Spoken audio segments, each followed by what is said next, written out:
When I first did the suits, blue and brown as a combination weren't that popular.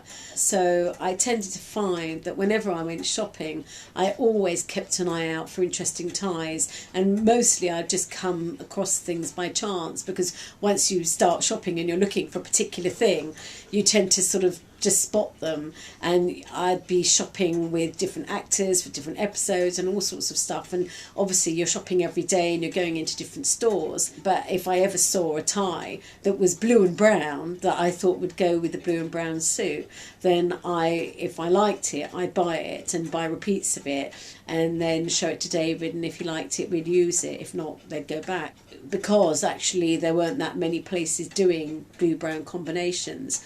A lot of my ties are designer ties that I used to find in places, stores like Selfridges, because they have very good tie department and very good taste. And the only thing with it being that a lot of the ties that they do buy, they only buy 2 or 3 of them. They're quite exclusive and the buyers never really buy in bulk. Whereas obviously sometimes I'd find myself in a store in London like Debenhams, for example, where actually, you'd get quite cheap ties and they would, 10 or 12 would be on a rack, and therefore you might see one and buy 3 or 4 or 5 of them, and it would be the same price as buying a more expensive tie. So again, if I saw one and I liked it, I would pick it up and see whether it could be used. In the case of the Idiot's Lantern, the tie that was used in that, which was a Thomas Nash tie, that was from Debenhams, and they did a couple of different designs actually of that tie, same colourway but different patterns.